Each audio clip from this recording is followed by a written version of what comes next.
Hello, everyone. I'm David Joss. I'm a Vice Chair of the Bar Council International Committee.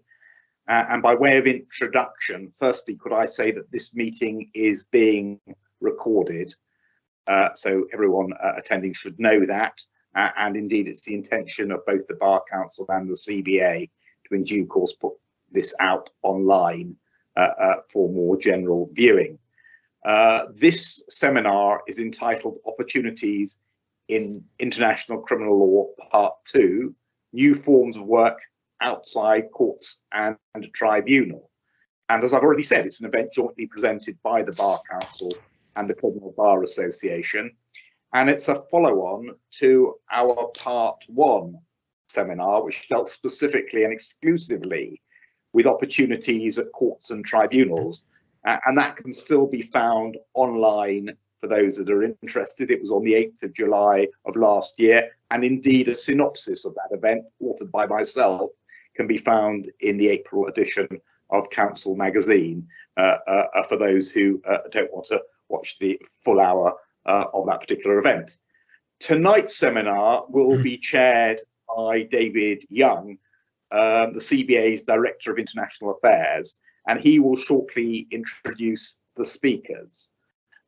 The Bar Council International Committee thought it important to advance as many opportunities as possible for criminal and more generally non-commercial practitioners in international work. And the sort of work and opportunities that are being discussed tonight has seen a significant growth in the last 10 years. And although not centred round traditional court-based work, it offers a real opportunity for enthusiastic counsel to get involved both at a pro bono and we hope at a paid level in fascinating and rewarding work. We are glad that so many have expressed an interest and to make this particular while. And could the Bar on behalf of the Bar Council, I'd like to thank both the chair and the three speakers who David's about to introduce for their time and thoughts tonight. So that's me done, and I'm going to hand over to David Young. Thank you very much, everyone. Thank you very much, David. That's most grateful to you. And good evening and welcome to everybody to this event, this joint event, as David said, between the Bar Council and the CBA.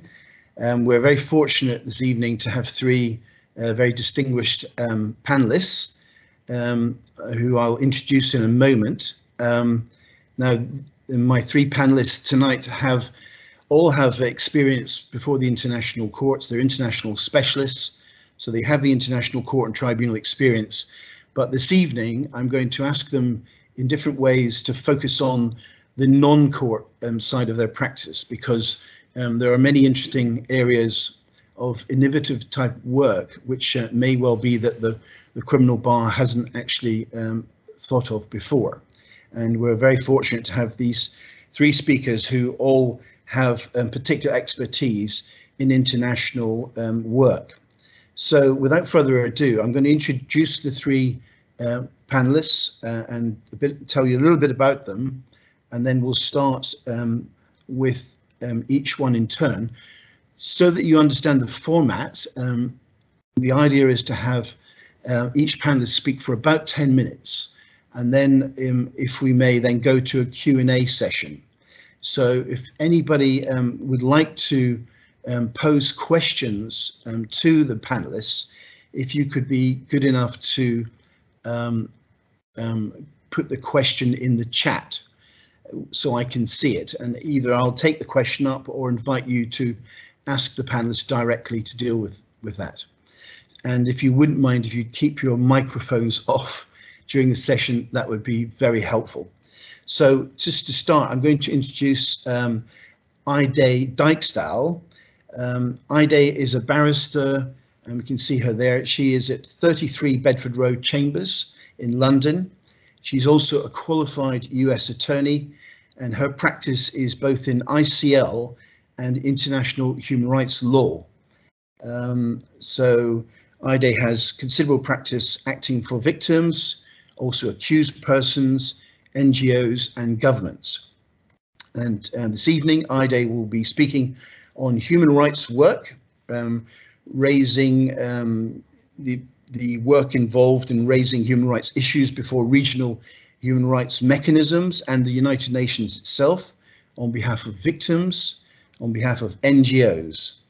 I think she may also cover issues to deal with universal jurisdiction and possibly Article 15 preparation work, which is work destined towards an ICC prosecutor, who these days you can imagine will be a very busy gentleman. Secondly, we're going to have Nina Tavakoli, a barrister in Red Line Chambers, a colleague of mine. Nina has significant experience in genocide and war crimes prosecutions, and currently she's also part of the defence team representing Mr. Hashim Thaçi, the former president of Kosovo, who is one of the accused in the Kosovo Specialist Chambers, which is one of the newest courts to appear in The Hague. And previously, Nina has also worked on ICC cases. She's been involved in the Rohingya situation and other international courts involving Rwanda and Sierra Leone. And with Nina's focus is going to be on this evening, I think, rule of law type consulting work, for example, for the United Kingdom government. And she will also speak about work documenting international cases for both the United Nations and NGOs. Just turning finally to Toby Cadman. Again, Toby is a barrister and he is the joint head of Guernica 37 Chambers, which is based in the Temple. But he also works at exotic locations because his chambers, as you can see, I think from the board next to him in his chambers also has a base in Madrid, in San Francisco, and in The Hague. Again, Toby is a distinguished international law specialist with particular expertise in international legal obligations and the United Nations system of protection. Indeed, he works all over the world. So Toby's focus this evening is going to be on investigating and documenting international crimes, using again universal jurisdiction. He'll also speak briefly on the arbitration on human rights violations, the UN special procedures mechanisms, and also, interestingly, on using the media and public advocacy groups, which many barristers may not be aware about. So without any further ado, if I may, can I invite Ide to start? Thank you, Ide. Well, thank you, David. And first of all, many thanks to the Bar Council and the Criminal Bar Association for organizing this discussion. I'm very glad that we're exploring opportunities to practice international criminal law within all those who are joining your current practices or future practices at the bar and outside the traditional roles for legal professionals at the tribunals. I think it's easy to think that the only way to practice international criminal law is by being lucky enough to score a coveted position on a defense team or in the prosecution or judges' chambers, and then being required to move to The Hague or Cambodia or another location of a tribunal and take on that case full time. So it's good to go through these other opportunities. Before I dive into some of these opportunities, as much as I can get into in the 10 minutes that we have, I do want to say quickly that if you are thinking about building a practice in international criminal law, please do think about committing some time to practicing at a tribunal. I do strongly believe that spending time working on a case where you live the days and nights of practicing on an active case and is critical to building a foundation in the law and how it's applied, and the work that goes into preparing and presenting a case and how the tribunal functions, and also just never discounting the importance of getting to know those people at the courts.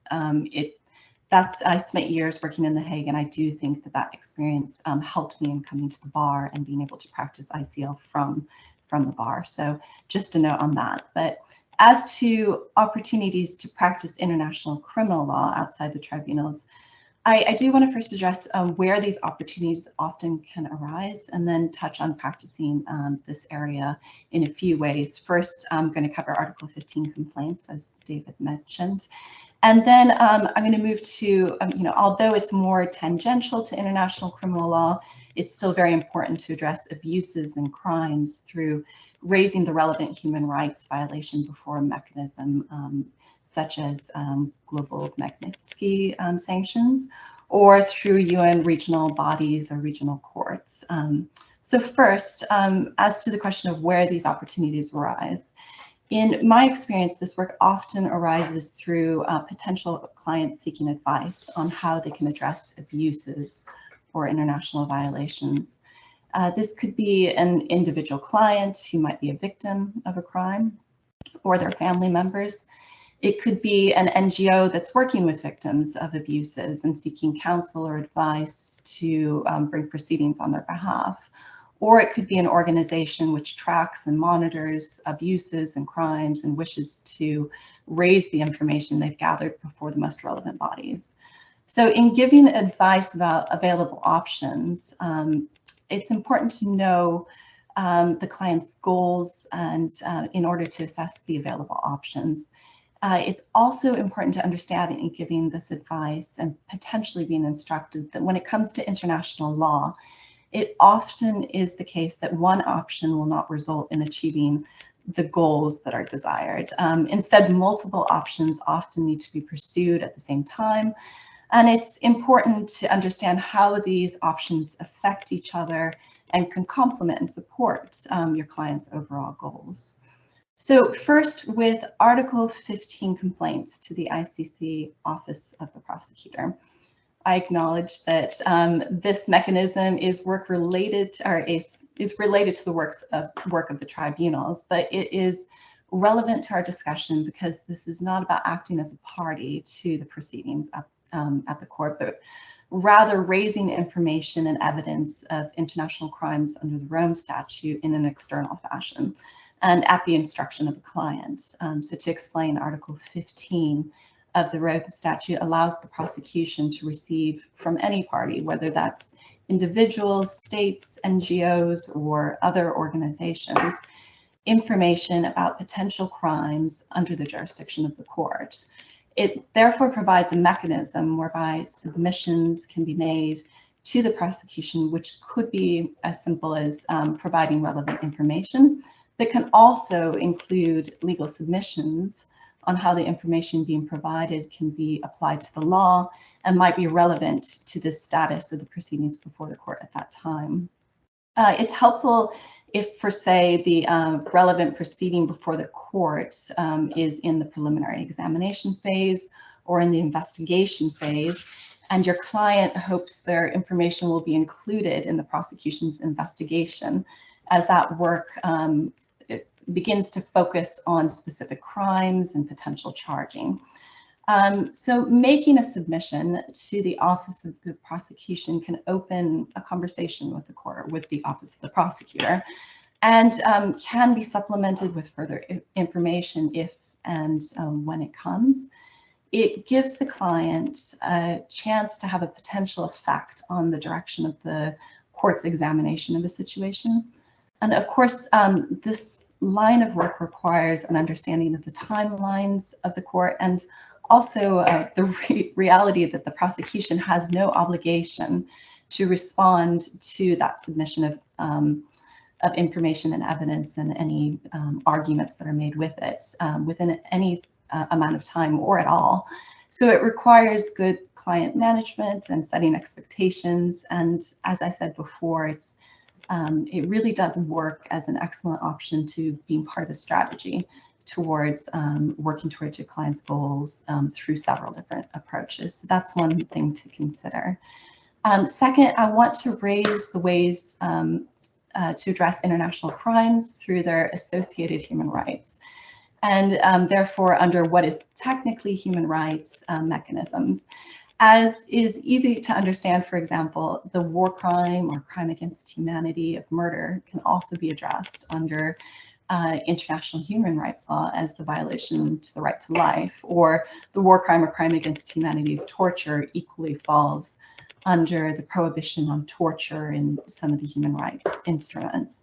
So when I spoke about approaching the client's goals through multiple international remedies, addressing the international crime or abuse, both under international human rights law and international criminal law, and through the associated human rights law, can be very helpful and can be complementary and support the client's ultimate goals of justice or accountability or changing the behavior of a state which is causing abuses.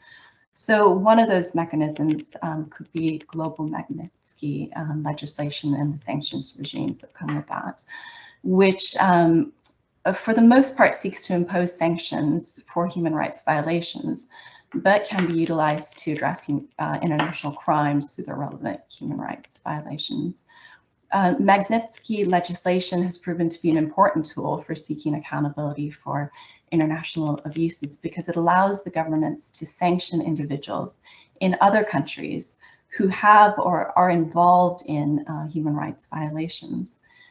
While this tool doesn't provide a legal finding on responsibility for violations or compensation for victims, it allows for financial sanctions and travel bans to be placed on persons who are responsible, and therefore is a method which can be applied to put pressure on these individuals and essentially make their life more difficult, to create a deterrent or to try to change that behavior, as I said before. In the UK, the process for designating individuals for sanction provides an avenue for making submissions and requesting sanctions. And something important to note on this is that the relevant standard for finding that a person has or is involved in this type of activity that can be sanctioned is the reasonable basis standard. So it's lower and only requires that the government has reasonable grounds to believe that the sanctioned individual was involved in that violation. So a tool that could be used to go towards strategy for your clients. And next, I just want to briefly mention, and we could get into it more during question and answers, but depending on the type of violation and where it happens, so what human rights treaty bodies are applicable, you can explore options under before the UN or regional human rights mechanisms, whether that's before the European Court of Human Rights, the African Commission or Court, or the Inter-American Commission or Court, or before UN treaty body mechanisms, which can adjudicate whether the rights under that specific instrument have been violated. So you could look to the Committee Against Torture, which monitors compliance with the Convention Against Torture, or the Human Rights Committee for the ICCPR. And then there's the special rapporteurs, whether it's thematic or country-specific, who work through the UN special procedures, who could be approached and could be another tool to raise the abuses that constitute either an international crime or international human rights violation, or the UN's Universal Periodic Review, which also provides further opportunities to raise abuses and violations. So just to briefly go over all of those are a few opportunities which I initially wanted to raise, and we could discuss more if there's any questions during question and answer. And I know Toby and Nina will have more opportunities and ideas to raise as well. But I do think it's important when approaching this area of international justice through your practice and on behalf of clients to think about the full breadth of options that can be utilized and how they can work together towards your client's goals. So I'll end it there and look forward to any questions. Thank you, Heidi. Thank you. Thank you very much. Just to put the question to you now so we can discuss it later. Obviously, many barristers are used to being either instructed directly or through an instructing solicitor. One of the things I'll ask you, if you wouldn't mind explaining to the audience, to our attendees, is how you actually physically get involved with NGOs, what kind of people you're working with, and how you would go about building up some sort of relationship or connection with NGOs, because this would be very new to many barristers that simply in domestic practice wouldn't have that. So if you can just think about that. So thank you so much. Can I just turn to Nina now? Nina, can I invite you to address the audience? Thank you. Thanks very much, David. So I've got a couple of preliminary points to make, and then I'm going to talk about two areas of work: the documentation of international crimes and also rule of law consultancies. So first, I'd like to say that whilst I think experience in international courts is useful, I agree with Heidi in that respect, it's not imperative for pursuing an international career outside of them.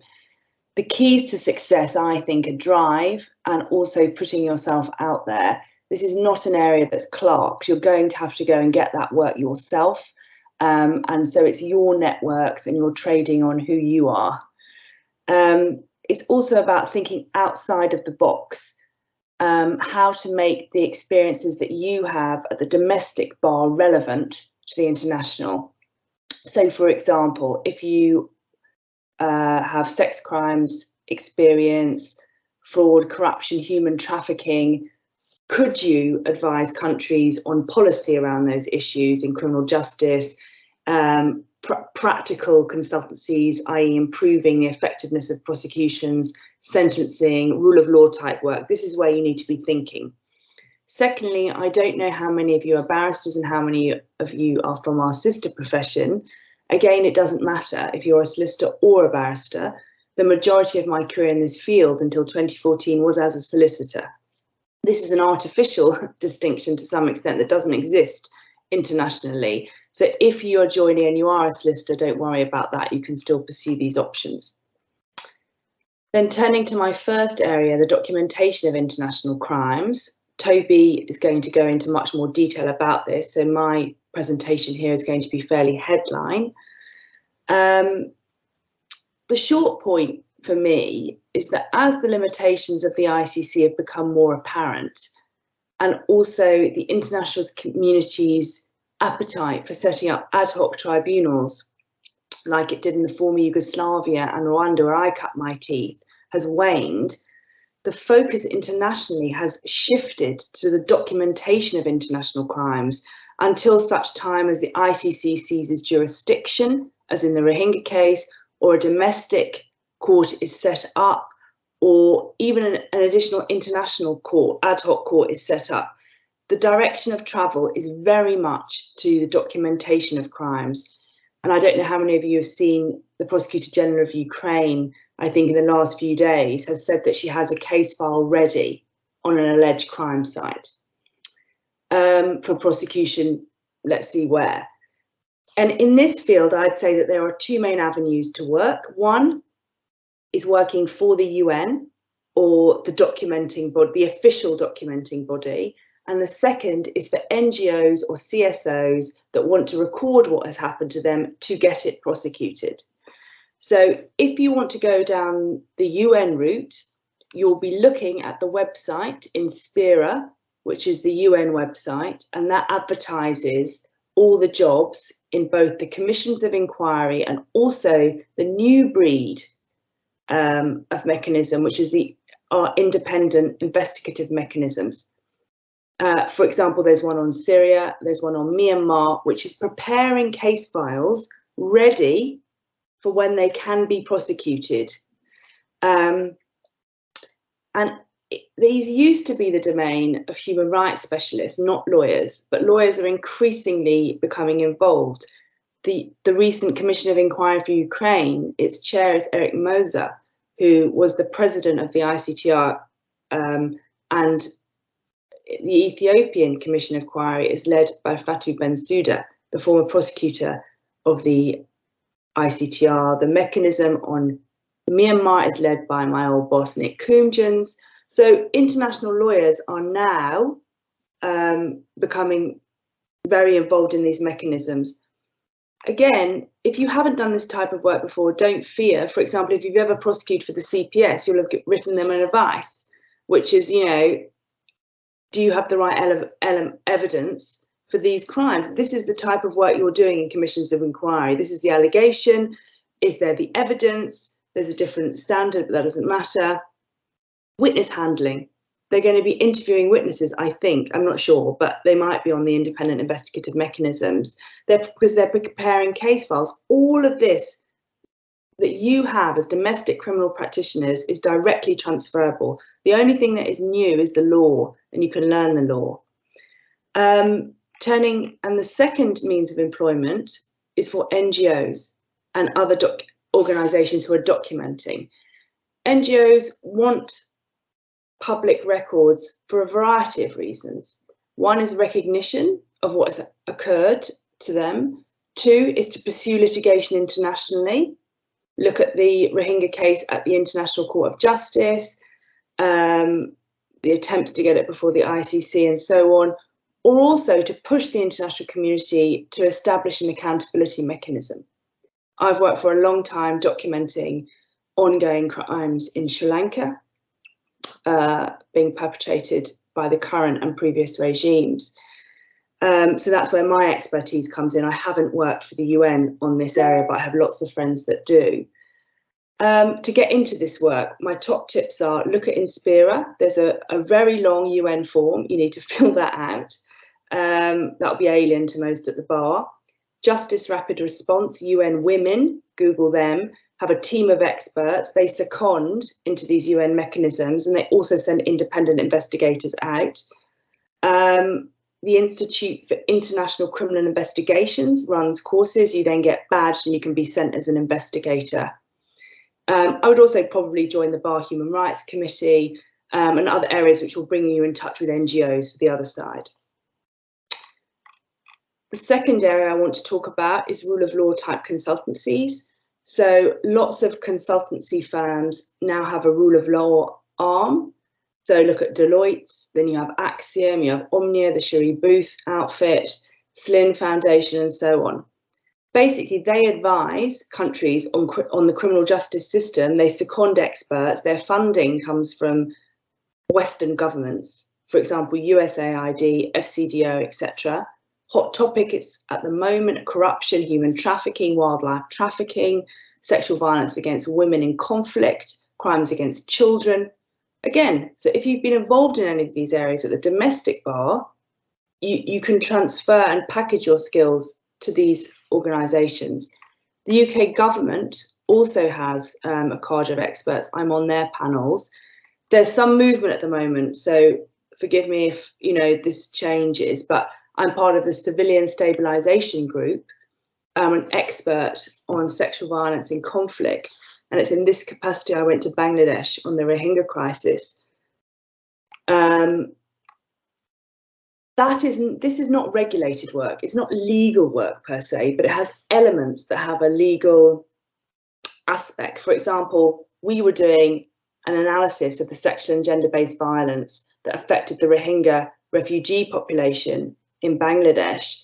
So we did a rapid assessment of services. This is non-legal stuff like, do the toilets have lights? Is there safe access to counselling, etc.? But it also had an element on what is currently being done about the investigation and documentation of sexual and gender-based violence crimes. So that's where I came in, talking about over-documentation, re-traumatisation of victims, pollution of evidence that the defence will seize on if ever a case comes to the ICC. So there are aspects of these consultancies that are legal.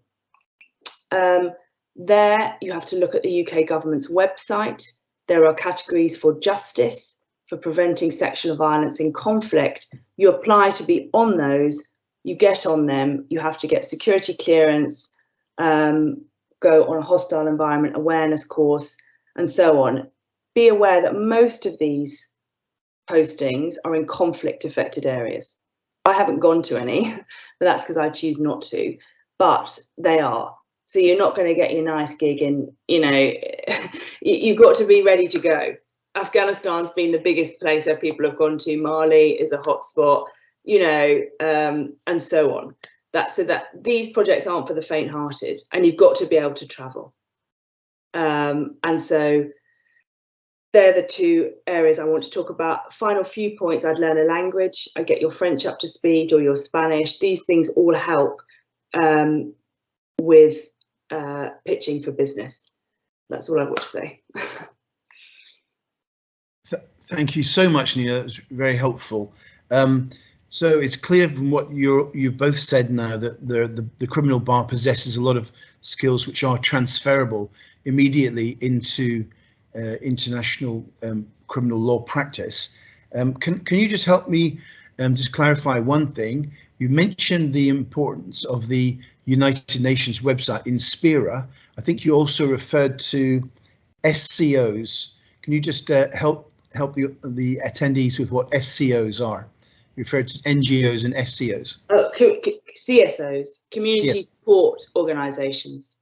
Yes. And can you give some examples of CSOs? So, for example, when we intervened at Red Lion Chambers on the Rohingya crisis, we intervened on behalf of CSOs, which is a group of Bangladeshi civil society.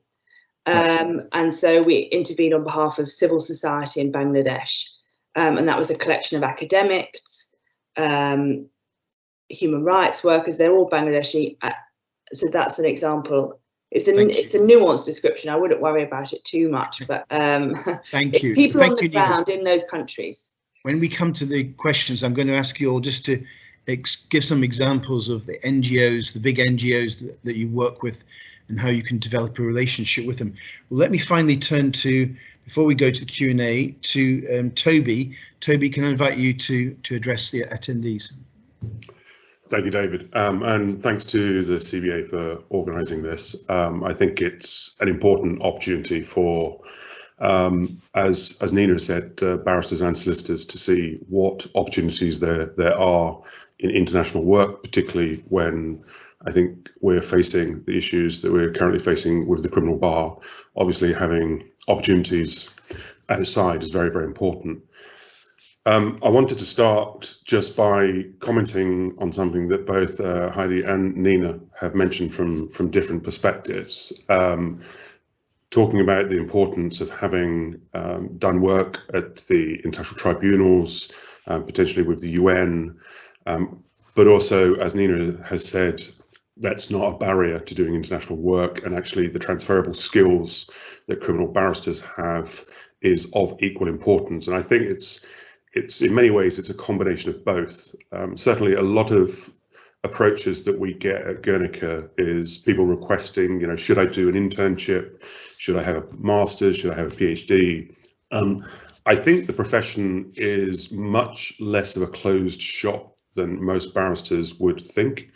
And I think that there is a certain reluctance, a fear of getting involved because they don't feel as though they have the skills or the experience to do international work. And let me give a practical example. So when I was, the first placement I had was in Bosnia. And so I went to Bosnia in 2002 for a 3-month secondment that ended up being 8.5 years. But one of the roles that I had was in the Bosnian State Prosecutor's Office, where I worked with Joanna Corner, now Judge Joanna Corner at the ICC. And one of the roles that we had was to hire a group of prosecutors to work with Bosnian prosecutors, so international prosecutors working side by side. And the natural inclination was to go to those senior trial attorneys from the ad hoc tribunals. But what we found was a more, I would say, a better fit was those that had serious crime trial advocacy experience rather than those that had been in the UN system, those that had been at the international tribunals, because this was the national prosecuting or national prosecutor's office. And so we targeted those that had trial advocacy experience. As Nina said, the only difference is the law, and the law you can learn, as we all know. We can pick up on those areas relatively quickly, but you've got to have that general grounding, I think, in a domestic practice where you have been exposed at the cutting edge of doing trials. And I think that's a lot of what we see both at the tribunals for court work and for the other types of opportunities that arise. Nina had mentioned the new mechanisms, the Commission of Inquiry. They frequently look to the English bar because of the transferable skills that we have, and I think that is a huge opportunity. My practice, I think, and the practice at Guernica 37 is obviously quite different to most, and we have developed areas of work that may not always be considered the traditional practice at the English bar. And we're also slightly different because we have chambers, but we also have a non-profit side. So a lot of the work that we do can be development work. And one of the areas that I wanted to talk about, which I can start with, is actually working with national prosecuting authorities, national institutions, in being able to build up their capacity, strengthen their institutional capacity. We've worked quite a bit in Colombia. We've worked a lot on the special jurisdiction for peace and the proceedings arising out of the truth commissions in Colombia, working with the Rwandan authorities when they're seeking extradition of genocidaires who are around Europe that have not been particularly successful. How do you work with those governments in order to strengthen their capacity and in order to ensure that they can actually successfully seek the extradition of these individuals who are wanted for trial for crimes against humanity and genocide? That is traditionally an area that does not necessarily come naturally to members of the bar, but I think it is certainly there are opportunities there in order to do that kind of work. And I will give a very practical example. So next week I will be heading out to the Gambia, where I'll be spending a week there working with the Attorney General's office on looking at some of the challenges they're facing in order to prosecute crimes during the GMA rule, for those that are aware of the situation in the Gambia.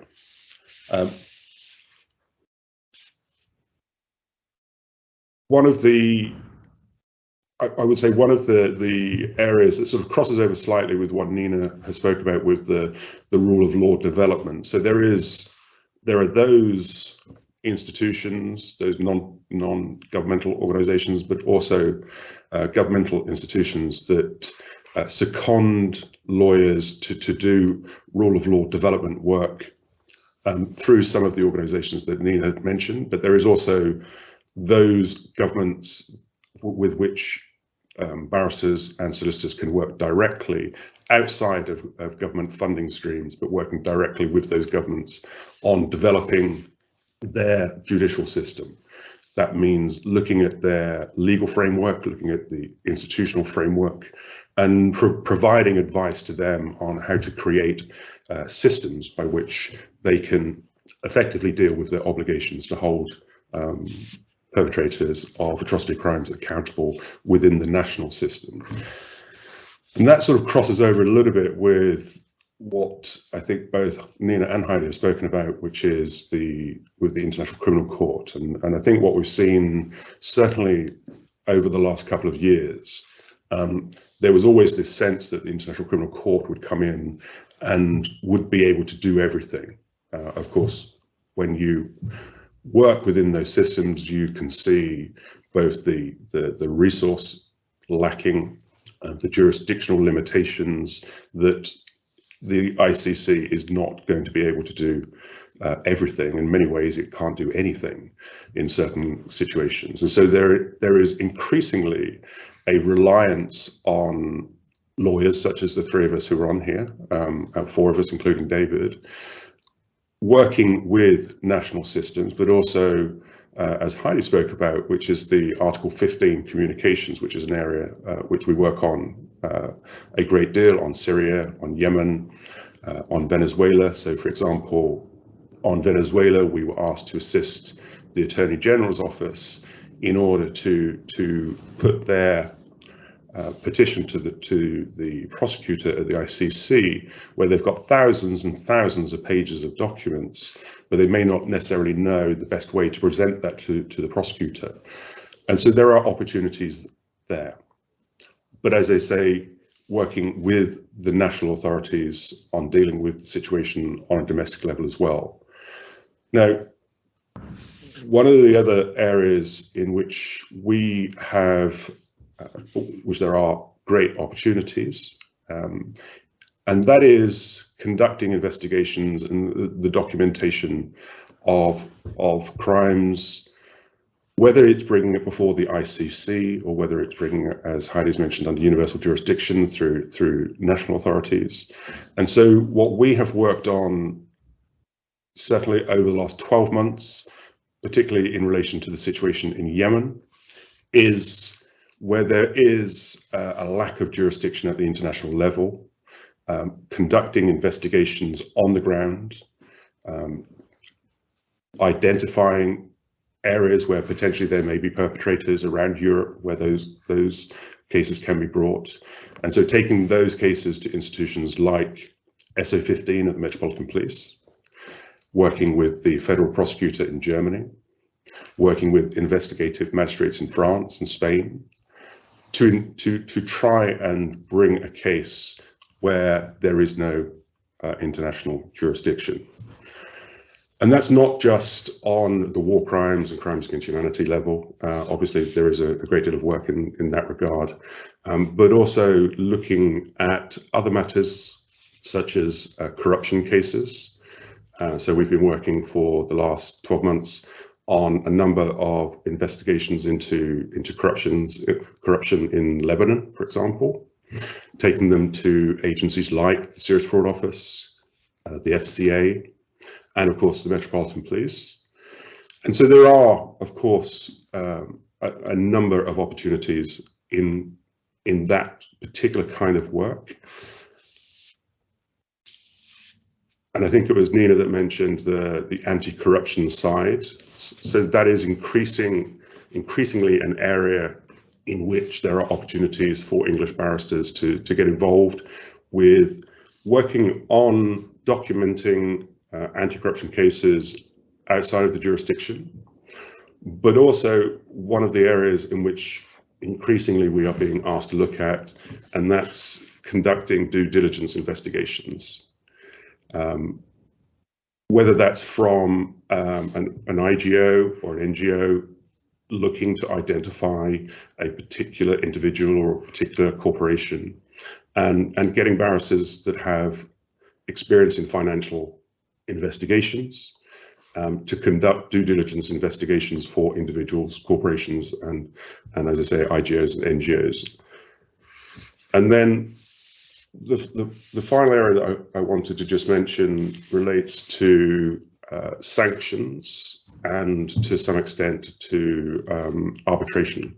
Now, as we know, we're talking about criminal barristers here, members of the criminal bar, but there are opportunities within the arbitration context when you're looking at addressing human rights violations. So again, to give a practical example, when the conflict between the UAE, Saudi Arabia, and Qatar emerged, where Qatar was put under blockade by Saudi Arabia and UAE, there is a particular investment treaty under the OIC that allows for individuals and companies who have suffered financial losses as a result of the conduct of a state party to that convention.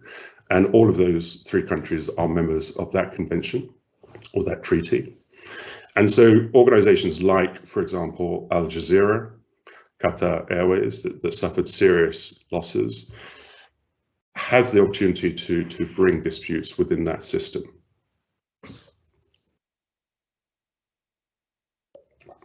And then just very, very quickly, just looking at sanctions, I know it's been mentioned already, but increasingly sanctions is becoming an area where wanting to hold individuals accountable for human rights violations, where there is no other forum, what we have seen increasingly is the ability to file applications with the Foreign Office in the UK, but also with the US Treasury.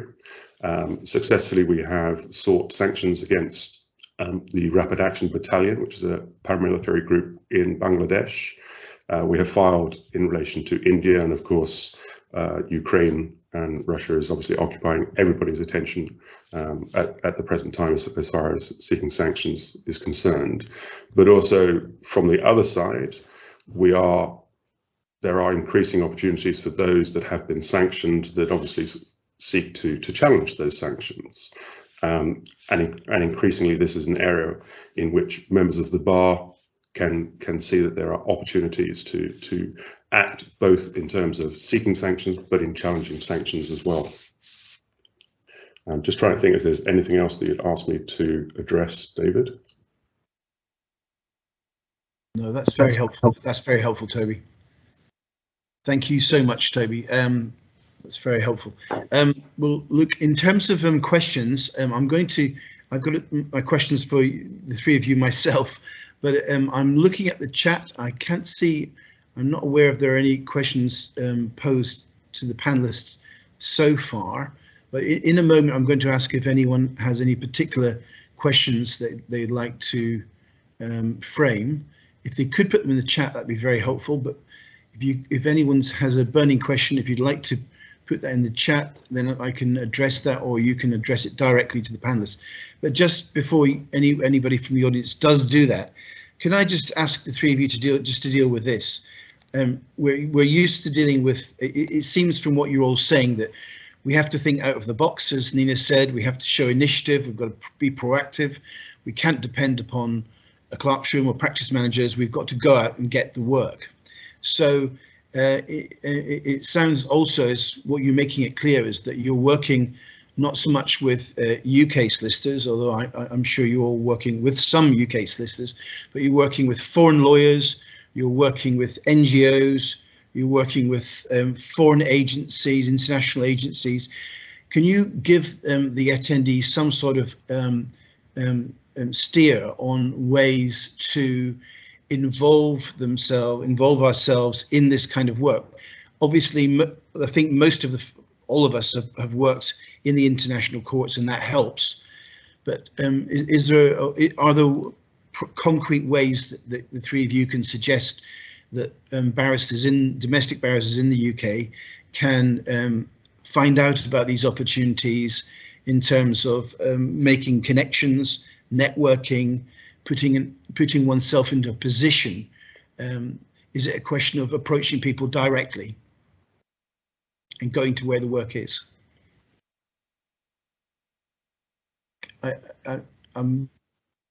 Example, in terms of maybe Toby, you can help with that. In terms of the NGOs, we mentioned NGOs that are obviously heavily involved, and if you look at the ICC website, there are many NGOs involved. Are there particular NGOs that were ones that British barristers are working with? I think it depends, and I'm sure the other two can comment. I think a lot of it depends upon the particular area. So, for example, if you're working on sanctions, then you would want to go to redress. Redress are recognised as the organisation, the NGO, which is leading a lot of the sanctions work. Then when you're looking at issues such as death penalty cases, you have reprieve, which is generally recognised. So I think a lot of it depends upon the particular type of work for that particular situation that you're involved in. So, for example, at the moment, the work that we've been doing in Yemen, we've relied on reports by Human Rights Watch, we've relied on reports by Bellingcat, another organisation, reports by Reprieve, and so I think there are a number of different organisations that will have a specific focus on a particular area.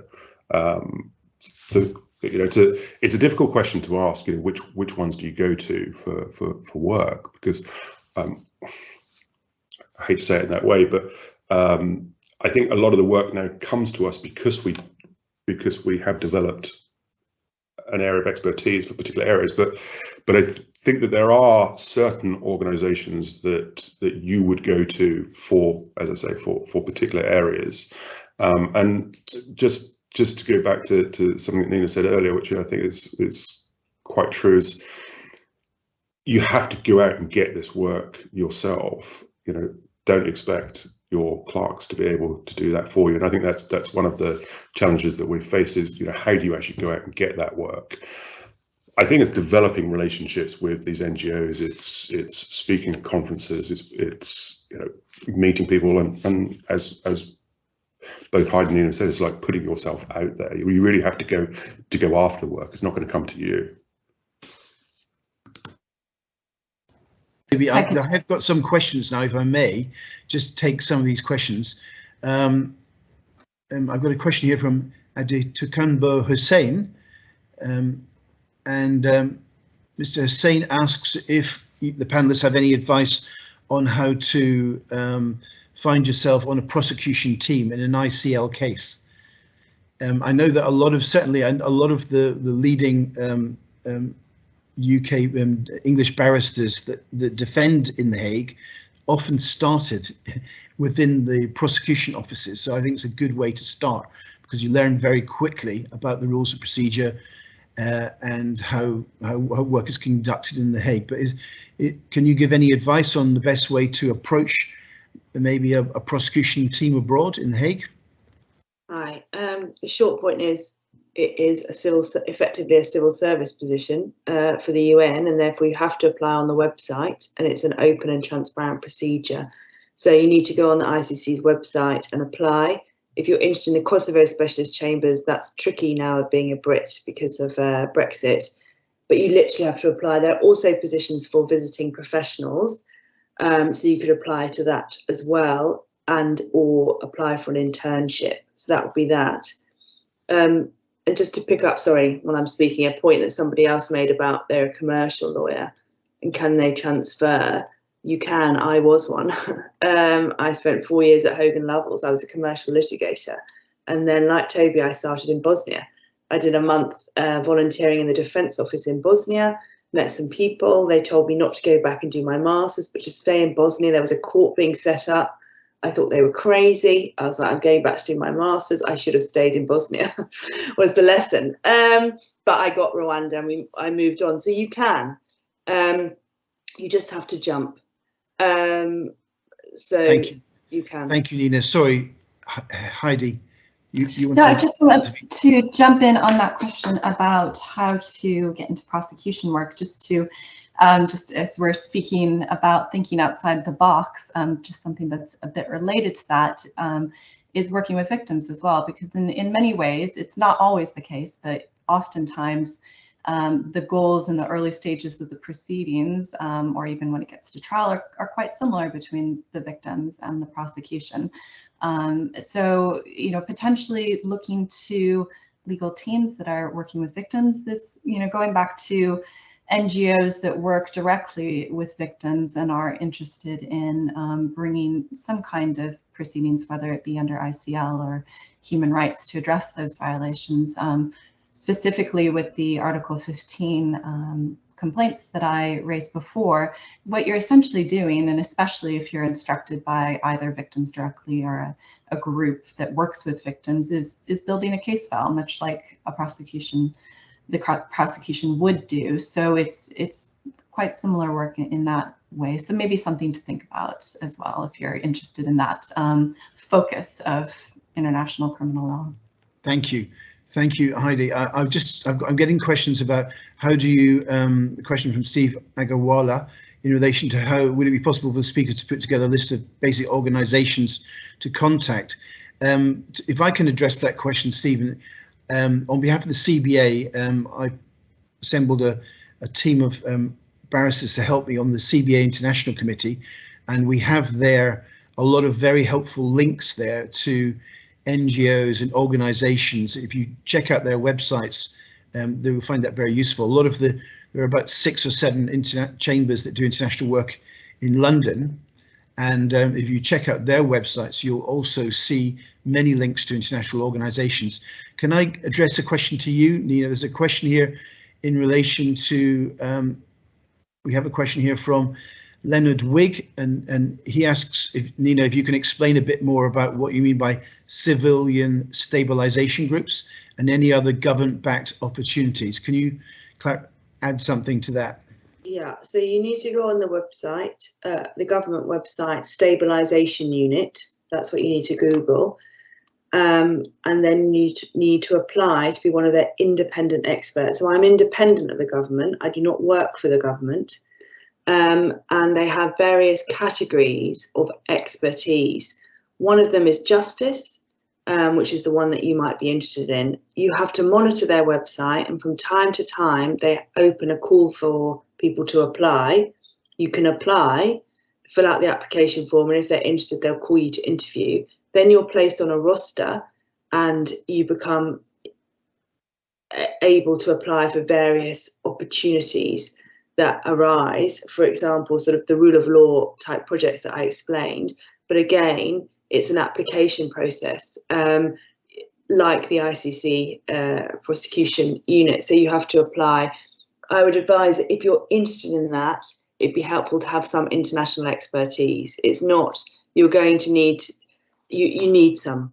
And by that I mean in-country expertise. So it's not just something for British barristers to do. I think you'll need to have volunteered perhaps abroad for an NGO or so on. And to do that, you need to write to them directly, cold call them, get some experience on the ground, or do what I did, which is go to Bosnia, to the Defence Office. And then I went to Albania a bit later, to the Office of Human Trafficking. You have to be a bit brave, if that's not patronising, and literally just get on planes and go places after writing introductory emails. That is what this is all about. Yes, thank you, Nina. Toby, do you want to add something? I think just to reinforce the being brave and knocking on doors approach, I think, yeah, you have to be prepared to do that. I think you've also got to be prepared for the fact, like most of us have done, you may have to start by offering your services pro bono in order to get that experience. And I appreciate that's not within the reach of everyone to be able to do that. Unfortunately, most of the international tribunals, the internships are unpaid. But I think to get that experience, you may have to do a period of time pro bono just to get the experience. Yeah, if I can just add to, sorry. Oh, sorry.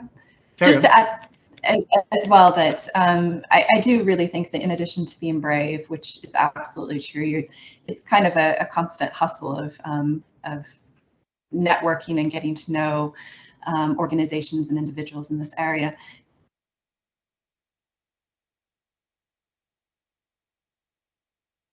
I'm sorry, I think, Heidi, your screen is frozen. Hello, I think we've lost Heidi. If you're there, I've lost Heidi. Heidi, if you can hear us, your screen is frozen. And in fact, we're running out of time, I'm afraid. Right. I just thought of one more thing, actually, just to add. If you're on Twitter, you know, follow various individuals on Twitter, and there's an excellent women's group called Atlas Women, and they have a network of which assists women to network with each other and move up in the international sphere, which is very male dominated at the top echelons, and so that could also be an interesting source for many of you to follow Atlas Women and see what they're involved in, and they host webinars and things like that to break this glass ceiling that exists. Yes, thank you, Nina. Sorry, AD, we've got you back now. We lost you for a minute. If you wanted to finish what you were saying. I'm not quite sure when it cut off, but just to say that, you know, remembering that this is about building your reputation as an expert, so getting involved in as many ways as possible to learn about international criminal law and to write and speak and network and go to events of different organizations. It's really about getting to know the community. Yes. Okay. Well, thank you very much. I would also mention now that we've introduced I've introduced the three of you to the criminal bar attendees. It's also right to say there are other barristers that do international work, a lot of international work, that specialise in international work, and a lot of it's non-court work. And we obviously, one of my colleagues, Wayne Jordash, heavily involved in this, who has an excellent organisation called Global Compliance. And we know also another English barrister, Amal Clooney, also does a lot of work in this area. So there are there is a small cadre of barristers doing this kind of work, but I think it's important that everybody gets to know about it, because there are lots of opportunities there. I'm afraid we're running right out of time. I've got one. I can take one more question. I've got a question from Fabian Krugman, who says he's acting pro bono counsel to persons applying for delisting of sanctions on the Daesh Al-Qaeda Sanctions Committee, and he's wondering about whether there are many cases, because he's having some difficulty in getting involved with a case. He's on the list but hasn't got a case yet.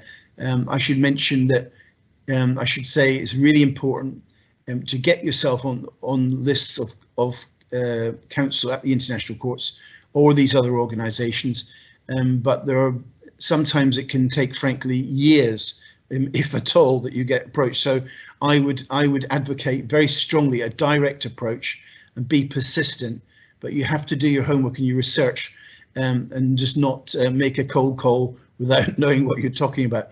But does anybody have any, can anybody help Fabian with his question about Al-Qaeda Sanctions Committee work? Is there much of it?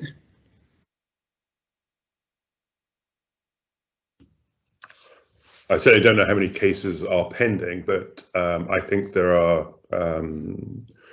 quite a few different groups that are working on these types of delisting. Again, I wouldn't know the numbers, but I think there is a lot of work being done on that. It may be worth just associating yourself with one of the groups that is working on these types of cases. It may be a fast track way for getting through the front door. But other than that, I really don't know. Thank you. Thank you, Toby. Thank you, Nina. Thank you, Heidi. I think we are out of time, I'm afraid. So I just like, unless anybody has any other points they'd like to make, I'd like to just thank the three of you so much for informing the bar about your work, because it's really innovative, and it's important that criminal bar sees the opportunities that there are.